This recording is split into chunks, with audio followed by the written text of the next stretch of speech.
پہاڑی زبان میں اپڈیٹ سنیے۔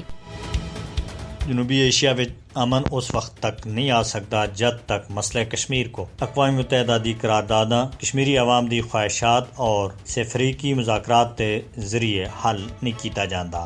حل نہ ہونے والا مسئلہ کشمیر جنوبی ایشیائی خطے میں ضرورت تے زیادہ عسکریت پسندی اور ایٹمی ہتھیاراں دی وجہ بن رہا ہے۔ 77 سال گزرن کے باوجود بھارت کشمیریاں دے حق خود ارادیت کو کانڈ پیچھے سٹ رہا ہے، جس حق کو اقوام متحدہ دی قرارداداں دی باقاعدہ طور دے حمایت کی گئی ہے۔ 5 اگست 2019 کے بعد تھے مقبوضہ جموں کشمیر میں جعلی مقابلہ اور بھارتی مظالم میں بڑی حد تک بادھا ہویا ہے۔ کشمیریوں کو ماورا عدالت قتل کیتا جاتا ہے اور انہاں کو بے اختیار بناؤن دے واسطے گرفتار کیتا جاتا ہے۔ کافی سارے کشمیریوں کو گرفتار کر کے لاپتہ کیتا گیا ہے۔ بھارت 77 سالاں تھے تنازع کشمیر دے پرامن حل دی راہ دے وچ روڑے اٹکا رہا ہے۔ اقوام متحدہ دا یہ فرض بنتا ہے کہ وہ کشمیر دے اتے اپنی قرارداداں دے اتے عمل درآمد کو یقینی بنائے۔ اقوام متحدہ کو جنوبی ایشیا وچ امن دے واسطے تنازع کشمیر کو فوری طور دے اتے حل کرانے دے واسطے اپنی کوششاں کو بڑھانا چاہیے۔ یہی وقت ہے کہ عالمی طاقتاں کشمیریاں دے نال حق خود ارادیت کے حوالے تھی کیتے گئے اپنے وعدوں کو پورا کرے۔ عالمی برادری کو چاہیے کہ وہ اقوام متحدہ دی ان قرارداداں دے مطابق تنازع کشمیر دے حل دے واسطے بھارت دے اتے دباؤ پائے۔ لہذا مودی اور